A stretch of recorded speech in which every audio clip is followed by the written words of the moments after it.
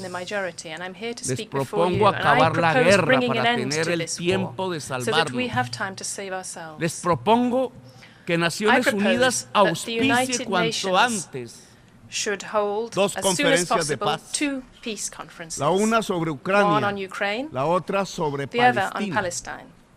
No porque no haya otras guerras en el mundo como en mi país, sino porque enseñarían a hacer la paz en todas las regiones del planeta, porque ambas y solo ambas acabarían la hipocresía como práctica política, porque podríamos ser sinceros, virtud sin la cual no seremos los guerreros de la vida.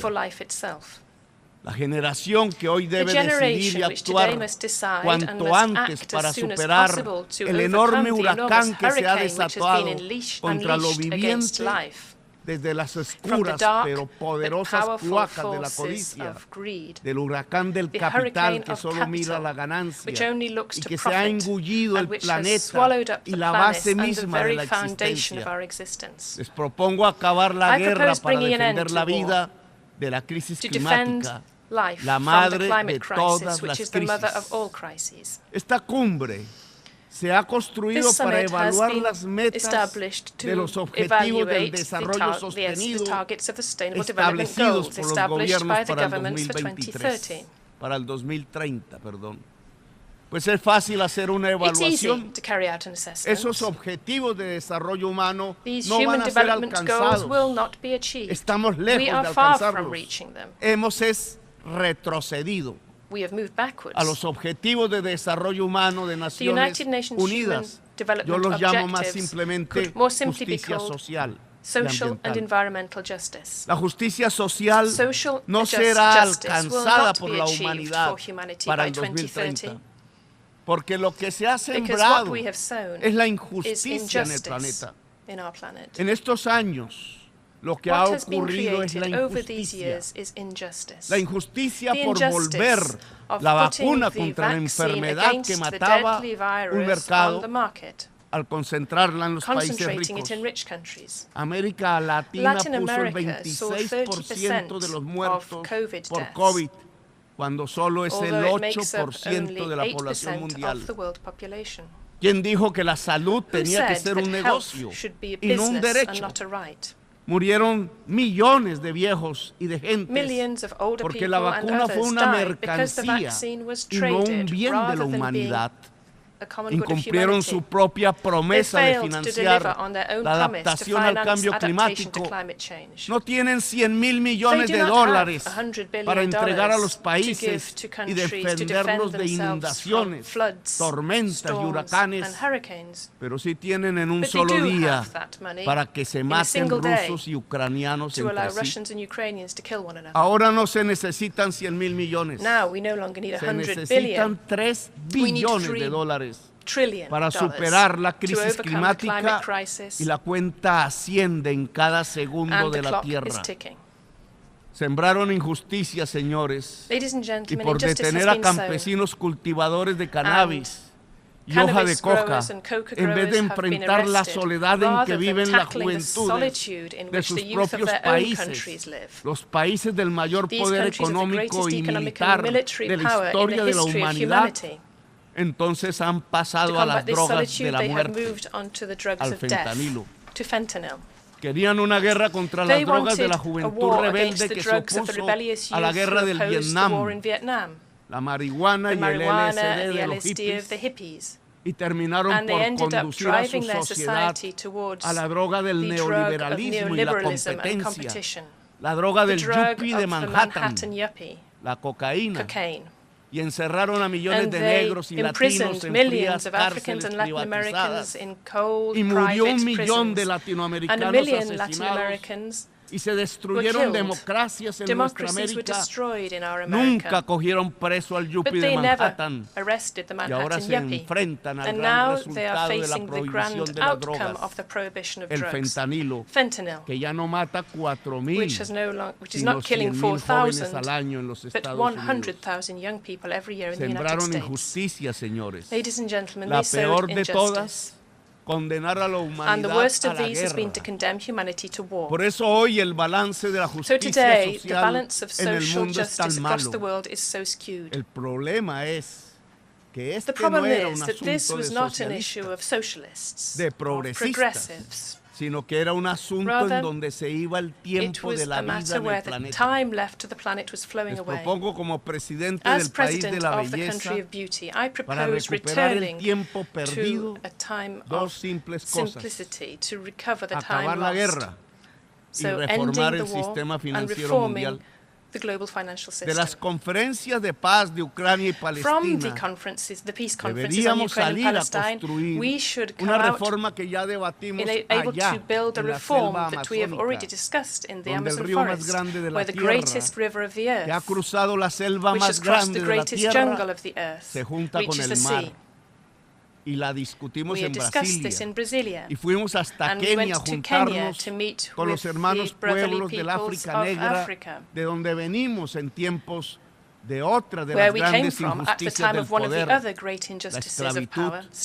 Y nos fuimos a París para ver si aún multitudes gritan por la libertad, la igualdad y la fraternidad. Y fuimos a Washington a hablar con el presidente y mirar si volvemos a encontrarnos los pueblos del norte con los del sur de las Américas, recordando que antaño, hace más de 2 siglos, nos encontramos en la historia para hablar de libertad, de igualdad, de democracia y de república. Y hablamos en todos los tonos sobre ir a la raíz del problema de la crisis climática y a su solución. Si el capitalismo fósil no tiene financiación, morirá. Duros serán sus estertores, pero es necesario para que exista una humanidad, una naturaleza y una vida.